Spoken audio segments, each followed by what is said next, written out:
لا حول ولا قوة إلا بالله العلي العظيم. رب اشرح لي صدري ويسر لي أمري واحلل عقدة من لساني يفقهوا قولي.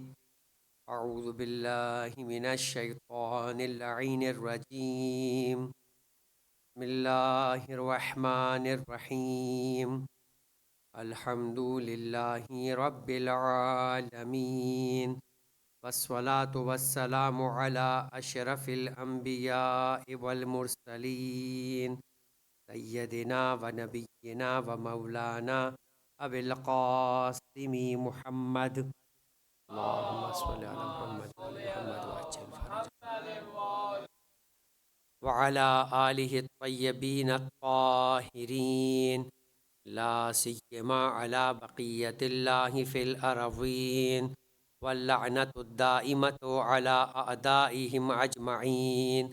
أما بعد، فقد قال الله تبارك وتعالى في كتابه الكريم: بسم الله الرحمن الرحيم. ثم جعلناك على شريعة من الأمر فاتبعها ولا تتبع أهواء الذين لا يعلمون. درود پڑھے محمد والے.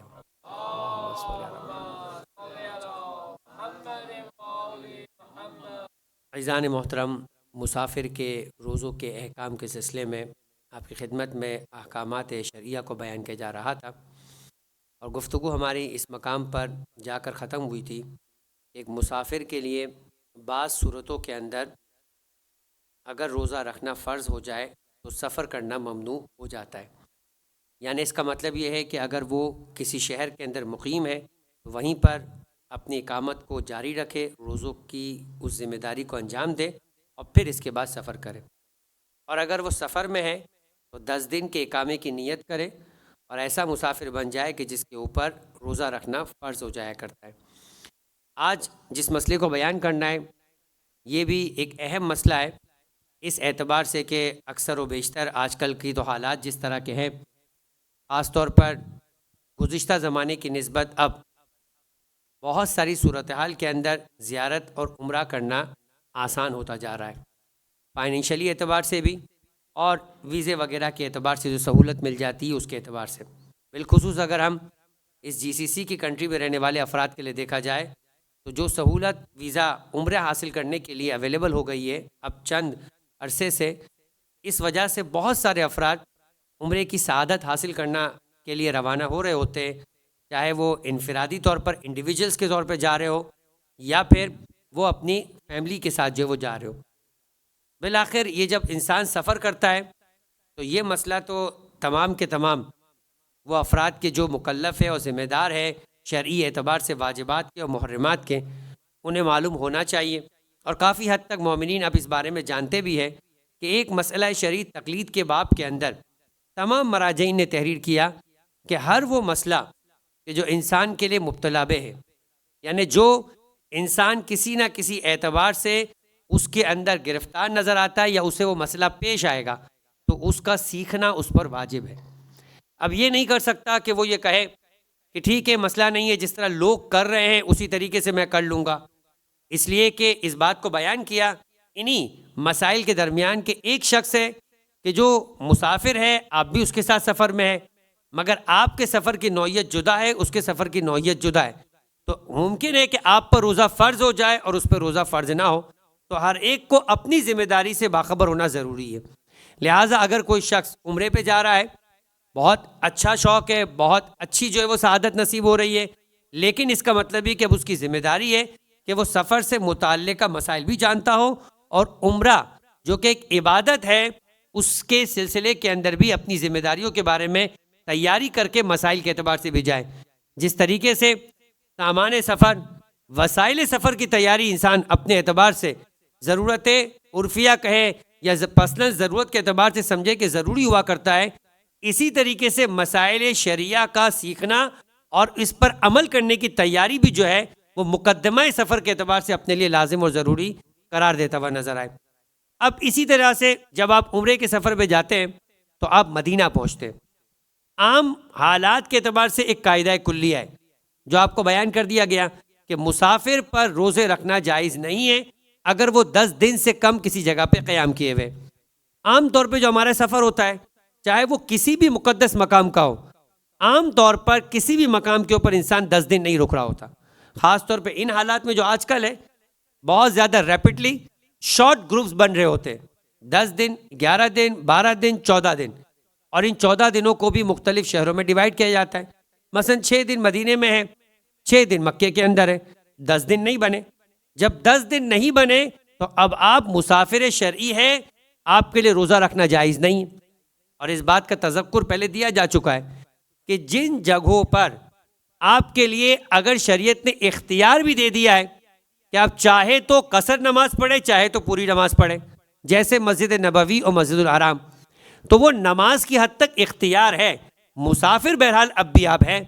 لہٰذا آپ کے لیے روزہ رکھنا جائز نہیں ہوگا۔ اسی طریقے سے ان ایام میں جب ماہ رمضان میں سفر کر کے آپ امیر کائنات کی شہادت کے ایام کے اندر عراق جاتے، 3 دن 4 دن آپ نجف میں رکتے ہیں، اس کے بعد آپ فرض کریں کہ 7 دن کربلا میں رکے، 6 دن کربلا میں رکے، بہرحال آپ مسافر ہیں، آپ روزہ نہیں رکھ سکتے، ان دنوں کے روزوں کی قضا آپ کو ماہ رمضان کے بعد کرنی ہوگی، وگرنہ آپ کو کسی بھی ایک شہر میں 10 دن کے لیے اپنے آپ کو رکنا ہوگا، اس طرح کہ آپ ان 10 دنوں میں اسی شہر میں رکیں۔ اب ایک مسئلہ یہاں پر آ جاتا ہے، وہ یہ کہ اکثر و بیشتر حج پہ جانے والوں نے یہ مسئلہ بہت زیادہ سنا ہوگا، کیونکہ حج پر جانے کے سلسلے کے اندر وہ 3 مخصوص دن آ جاتے ہیں۔ عمرے میں جانے والوں کے لیے کبھی کبھار وہ 3 دن آتے ہیں اور کبھی نہیں آتے، اور وہ کیا ہے، بہت مشہور جملہ ہے اور بڑا مجرب ہے، علماء نے اس کی بڑی تاکید کی ہے، اور وہ یہ ہے کہ مدینے کے اندر 3 دن قضائے حاجت کے روزے رکھے جائیں۔ جو حج پر جانے والے افراد ہیں انہوں نے یقیناً یہ سنا ہوگا، اور ممکن ہے کہ عمرے پہ جانے والے افراد کے جو علماء کے ساتھ جاتے ہیں انہوں نے بھی علماء کی زبان سے یہ بات سنی ہوگی کہ مسافر کے لیے بھی مدینے میں 3 دن قضائے حاجت کے روزے رکھنے کی اجازت ہے، مستحب بھی ہے، اجازت بھی ہے، باوجود یہ کہ وہ مسافر ہے وہ روزے رکھ سکتے ہیں۔ وہ 3 دن کون سے ہیں؟ بدھ، جمعرات اور جمعہ، یہ 3 دن اگر اسے مدینے میں مل جائے تو اسے تینوں دن روزے رکھنا ہے۔ اچھا، اگر کوئی کہے کہ میں 1 دن اس میں سے روزہ رکھنا چاہتا ہوں، یہ 1 دن کا پیکج نہیں، اگر وہ 3 دن رکھے گا تو اسے اجازت ہے، ورنہ الٹیمیٹ قانون یہ کہ مسافر کو روزے رکھنے کی اجازت نہیں ہے۔ تو پہلی تو یہ بات سمجھ میں آ گئی جو آج کا ایک مسئلہ ہے کہ کیا سفر میں کسی اعتبار سے مستحب روزہ رکھا جا سکتا ہے؟ تو اصل قانون یہ کہ مستحب روزہ رکھنا سفر میں مسافر کے اوپر جائز نہیں ہے، اب وہ چاہے کتنا ہی اہم روزہ کیوں نہ آ جائے۔ وہ روایت آپ کے ذہن میں ہوگی، غالباً امام محمد تقی، امام علی النقی علیہ افضل الصلاۃ والسلام، اللہم صلی علی محمد وعلی محمد، کی روایت شیخ عباس قمی نے اپنی کتاب احسن المقال میں لکھی کہ ایک چچا اور بھتیجے میں اختلاف ہو گیا۔ دیکھیں، اختلاف اس طرح کا بھی ہوتا ہے، علمی اعتبار سے جب انسان رشد اور ترقی کرتا ہے تو پھر علمی مسائل میں اختلاف کرتا ہے، اور کیا حسن اتفاق ہے اور کیا ان کی قسمت ہے، اپنا اختلاف لے کے امام کی خدمت میں پہنچے اور کہا ہمارے درمیان ایک اختلاف ہے۔ امام نے سوال بھی بیان کیا اور جواب بھی بتا دیا قبل اس کے کہ وہ اختلاف بتائے۔ کہا تم یہ پوچھنا چاہتے ہو کہ سال کے کون سے 4 اہم دن ہیں کہ جن میں روزے رکھنے کی تاکید کی گئی ہے؟ ماہ رمضان کے علاوہ سال کے کون سے 4 دن ہیں؟ اب یہ بڑے اہم دن ہیں، معصوم خود تائید بھی کر رہے ہیں، ان میں اختلاف ہے، معصوم خبر دے رہے ہیں کہ ان میں سے پہلا دن 17 ربیع الاول ہے، دوسرا دن 27 رجب ہے، تیسرا دن 18 ذی الحجہ ہے، اور چوتھا دن 25 ذی القعدہ ہے۔ یہ 4 دن ہیں کہ جن میں روزہ رکھنے کی تاکید ہے، مسافر ہے، بہت اہمیت ہے، معصوم کی روایت سے ثابت ہے۔ دن آ گئے، آپ ان دنوں میں خواہش کا اظہار کر سکتے ہیں، مگر اگر آپ مسافر ہیں تو روزہ نہیں رکھ سکتے۔ اب جب مسافر میں روزہ نہیں رکھ سکتے، مگر مدینے کے اندر ان 3 دنوں میں اجازت ملی ہے کہ مسافر بھی ہو، بدھ، جمعرات، جمعہ، ان 3 دنوں کے قضائے حاجت کی نیت سے روزہ رکھے، اگر آپ کو یہ 3 دن مدینے کے اندر نصیب ہو جائے۔ اب اس کے بعد ایک اگلا مسئلہ کہ جس کو جاننا ضروری ہے، اب آپ یہ روزہ رکھنا چاہتے ہیں، میں نے آپ سے کہا کہ آپ کو یہ سعادت مل جائے، پوری معلومات ہوگی تو پھر آپ کے لیے ثابت ہوگا کہ یہ روزہ رکھنا ہے یا نہیں۔ آپ ایسے مسافر ہیں کہ جن کی زندگی میں پہلے سے قضا روزے موجود ہیں، چاہے خواتین کے اعتبار سے عام طور پہ مہینے کے کچھ چند دن آ ہی جاتے ہیں کہ جن دنوں کے اندر وہ ماہ رمضان میں روزہ نہیں رکھ سکتے، یا وہ مسافرت کی وجہ سے یا بیماری کی وجہ سے ماہ رمضان کے روزے نہیں رکھ پایا۔ اب وہ مدینے پہنچ گیا اور دل بھی بڑا مچلا رہا ہے اس اعتبار سے کہ میں روزے رکھوں، لیکن کس طریقے سے روزے رکھے؟ ابھی قضا روزے ہیں تو قضا روزے والے کے لیے حکم شرعی یہی کہ جب تک قضا انجام نہ دے دے تب تک کوئی مستحب روزہ نہیں رکھ سکتا۔ حتیٰ یہ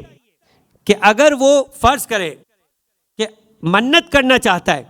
یہاں پر ایک منت کا مسئلہ چونکہ کل سے چل رہا تھا تو اس کو بھی بیان کر دیا جائے کہ اگر کوئی شخص قضا روزے اپنے ذمے رکھتا ہے تو کیا وہ منت کر سکتا ہے؟ ابھی تک تو آپ نے یہ سنا ہے کہ اگر کسی کے ذمے قضا ہو تو مستحب نہیں رکھ سکتا، رجب کے روزے آئے نہیں رکھ پایا، شعبان کے روزے آئے نہیں رکھ پایا، لیکن اگر کسی مشکل میں آ جاتا ہے اور اب منت کرنا چاہتا ہے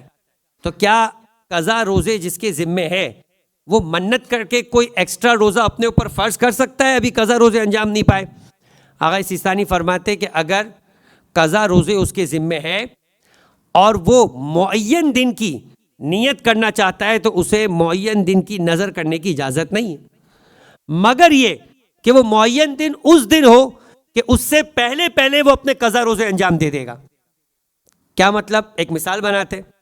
پہلی شعبان کو آپ نے یہ نیت کرنا چاہتے کہ 15 شعبان کا روزہ میں رکھوں گا، نظر کرتا ہوں، آپ کے ذمے 10 قضا کے روزے ہیں، بیچ میں 14 دن موجود ہے، پہلی شعبان کو آپ نیت کرنا چاہتے، 15 شعبان کو آپ کا منت کا روزہ ہوگا، درمیان میں 14 دن موجود ہیں۔ اگر ان 14 دنوں کے اندر آپ اپنے قضا روزے کو انجام دے دیں گے تو پھر آپ کی یہ نیت جو ہے وہ محقق ہوگی اور آپ 15 شعبان کو رکھیں گے، وگرنہ اگر 15 شعبان آ گئی اور آپ کے قضا روزے انجام نہیں پائے، یہ نیت خود بخود کل عدم ہو جائے گی اور اس نیت کا کوئی آپ کو روزہ بھی نہیں رکھنا، یہ نیت آپ کی باطل ہے۔ تو لہٰذا یہ اتنا سخت مسئلہ ہے کہ آپ کی منت درست نہیں ہوگی اگر آپ نے اپنے قضا روزے انجام نہیں دیے، تو جب منت کا روزہ نہیں رکھ سکتے تو مسافر کے اعتبار سے مستحب روزہ بھی آپ مدینے میں نہیں رکھ پائیں گے جب تک کہ یہ آپ کے قضا روزے انجام نہ پائے۔ اب اس کے بعد چونکہ منت کی بات آ گئی تو ایک اور بات پیش کر دی جائے، کیا غیر معین نظر قضا روزے کے ہوتے ہوئے کی جا سکتی ہے؟ جی اس کی اجازت ہے، کیونکہ غیر معین نظر جو ہے اس کا کوئی وقت نہیں ہے، آپ پر اپنے قضا روزے موجود ہیں، آپ اپنے قضا روزے کو اپنی زندگی میں انجام دیں اور پھر اس کے بعد جب یہ قضا روزے انجام پا جائیں گے تو پھر آپ غیر معین نظر کے روزے کو انجام دیں گے۔ اور میں اپنی گزشتہ 2 دنوں کی گفتگو میں غیر معین نظر کی وضاحت بھی کر چکا، ایک اور مرتبہ اس چونکہ مسئلے کے ذیل میں بیان کر دی جائے کہ آپ منت کرنا چاہتے ہیں کہ میرا انٹرویو کامیاب ہو گیا یا میرے بچے کو فلاں یونیورسٹی میں ایڈمیشن مل گیا، تو میں 3 روزے، وہ جو میں نے کل بھی آپ کو بیان کیا تھا کہ اہل بیت علیہ السلام کا جو روزے رکھنے کی نظر تھی اسی انداز کے 3 روزے رکھوں گا۔ آپ نے کوئی دن معین نہیں کیے، آپ اب یہ روزے شوال میں رکھیں، ذیقعد میں رکھیں، ذی الحجہ میں رکھیں، محرم میں رکھیں، اجازت ہے آپ کو۔ اب آپ پر قضا روزے بھی ہے، منت درست ہوگی چونکہ نظر غیر معین کے اندر کوئی ٹائم پیریڈ نہیں ہے، لیکن پہلے آپ اپنا قضا روزہ مکمل کریں گے، اس کے بعد اس نظر کی منت کا روزہ رکھیں گے، اس سے پہلے نظر کی منت کا روزہ بھی آپ کا درست نہیں ہوگا۔ تو یہ باتیں اس اعتبار سے ایک دوسرے کے ساتھ لنک میں ہیں کہ کب مسافر کو روزے رکھنے کی اجازت ملتی ہے، کب نظر وہ کر سکتا ہے۔ اب اس کے ساتھ ایک الگ مسئلہ آئے گا کہ کیا مسافرت میں نظر کر کے اپنے پر روزہ واجب کیا جا سکتا ہے؟ آپ کے کوئی ذمے پہ قضا روزے نہیں اور آپ چاہتے ہیں کہ مسافرت کے اندر ایک روزہ رکھے، کیا کوئی امکان ہے مسافر کے لیے کہ وہ روزہ رکھنے کے لیے اپنے آپ کو پابند بنائے؟ تو کہتے ہیں کہ بالکل، اگر آپ سفر میں فجر سے پہلے نیت کر لیتے کہ میں چاہے سفر میں ہوں ایک روزہ اپنے آپ پر پروردگار عالم کے لیے نظر کرتا ہوں کہ واجب ہو جائے، تو یہ روزہ آپ پر واجب ہو جاتا ہے اور آپ حالت سفر کے اندر بھی روزہ رکھ سکتے ہیں۔ اور اس میں یہ شرط بھی کر سکتے ہیں کہ آپ آج ہی سے نیت کریں کہ 15 مثال کے طور پہ شوال کے اندر چاہے میں مسافر ہوں یا نہ ہوں، میں نظر کرتا ہوں کہ اگر میں پروردگار عالم کے لیے اپنے آپ پر اس دن روزہ رکھوں گا۔ اب چاہے آپ سفر میں بھی ہو، چونکہ آپ نے اپنی نیت کو باقاعدہ مطلق کیا ہے بغیر کسی شرط کے معین کر کے کہا ہے کہ چاہے میں سفر میں ہوں یا نہ ہوں. تو اب اگر آپ سفر میں بھی ہوں گے تو اس نظر کی بنا کے اوپر آپ پہ روزہ فرض ہو جائے گا. اس کے بھی کچھ آثار ہیں، انشاءاللہ کل کی گفتگو کے اندر اس کو بھی تذکرہ کیا جائے گا. پروردگار عالم کی بارگاہ میں دعا کرتے ہیں کہ پروردگارہ ہمیں احکامات شریعہ کو حاصل کر کر اس پر عمل کرنے کی توفیق عطا فرما.